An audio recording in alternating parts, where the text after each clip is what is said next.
Assalamualaikum warahmatullahi wabarakatuh. Nama saya Dani Juliadi, saya peserta Lasar CPNS Kota Sukabumi tahun 2022.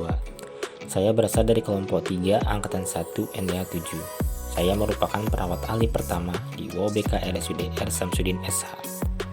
Pada hari ini, saya akan menganalisis isu dan gagasan kreatif mewujudkan smart governance. Identifikasi isu yang saya ambil berada di ruang teratai bawah di UOBK RSUD R. Samsudin SH. Adapun isu-isu strategis di ruang teratai bawah yang saya ambil ada 6. Yang pertama, minimnya pengetahuan keluarga pasien tentang hand hygiene. Yang kedua, belum optimalnya pencegahan pasien risiko jatuh. Yang ketiga, gelang identitas pasien masih ada yang menggunakan sistem tulis tangan. Dan yang keempat, kurangnya kepengetahuan pengunjung atau keluarga pasien memakai masker. Yang kelima, kurangnya pengetahuan pasien mengenal dan mengelola rasa nyeri pasca operasi. Dan yang terakhir yang keenam, kurangnya pengawasan diri perawat untuk mengingatkan kebersihan tangan. Lalu, apa dampak isu jika tidak terselesaikan? Di isu yang pertama, minimnya pengetahuan keluarga pasien tentang hand hygiene. Adapun dampak yang ditimbulkan, yang pertama, bila tidak dibersihkan dengan cara yang benar akan beresiko pasien dan keluarga sendiri. Yang kedua dampaknya yaitu menyebarluaskan virus dan bakteri penyebab infeksi karena tangan merupakan sumber infeksi terdekat kita. Isu yang kedua, belum optimalnya pencegahan pasien risiko jatuh. Dampak yang ditimbulkan yang pertama, petugas lain tidak mengetahui tingkat risiko jatuh pasien tersebut. Yang kedua, pasien tidak mengetahui bahwa pasien itu kondisinya berisiko jatuh. Dan yang ketiga, dampak ditimbulkannya itu risiko jatuh atau cedera pasien menjadi sangat tinggi. Gelang identitas pasien masih ada yang menggunakan sistem tulis tangan. Dampak yang ditimbulkannya, tinta pada gelang pasien berisiko tertukar dengan identitas pasien lain, karena bila terkena air atau apapun bisa menjadi buyar dan nama pun tidak jelas, mengakibatkan bisa salah dalam hal tindakan, dalam hal pemberian obat ataupun yang lainnya. Lalu di isu yang keempat, yaitu kurangnya kepatuhan pengunjung atau keluarga pasien memakai masker.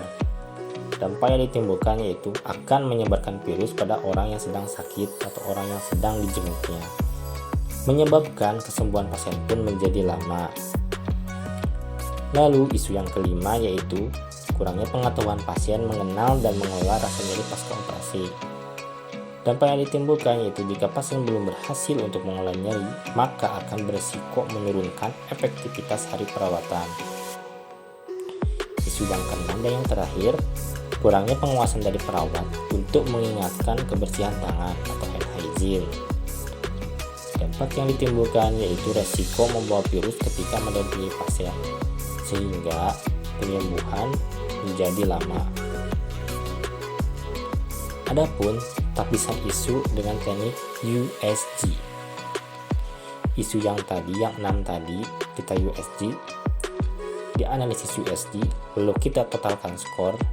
Dan di kasus yang saya ini, yang menjadi ranking pertama yaitu belum optimalnya pencegahan pasien risiko jatuh dengan total skor 5. Adapun analisis isu menggunakan Fishbone. Masalahnya yaitu belum optimalnya pencegahan risiko jatuh pada pasien, yang tadi saya analisis dengan menggunakan USG. Adapun penyebabnya yaitu dari sarana, manusia, metode, dan lingkungan. Di sarana sendiri, yaitu pemasangan gelang dan tanda segitiga kuning belum optimal. Di manusianya, kurangnya edukasi perawat tentang pencegahan risiko jatuh, lalu kurangnya pengetahuan pasien tentang pencegahan risiko jatuh.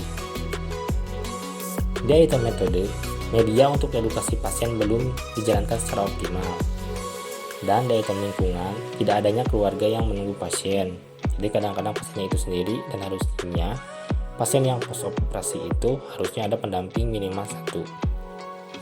Lalu, di gagasan kreatif pemecahan isu dari masalah tadi, yang pertama, menyusun kegiatan pelaksanaan edukasi risiko jatuh pada pasien. Yang kedua, membuat media edukasi, leaflet dan video tentang risiko jatuh pada pasien. Yang ketiga, melakukan sosialisasi kepada perawat ruang teratai bawah tentang pencegahan risiko jatuh pada pasien.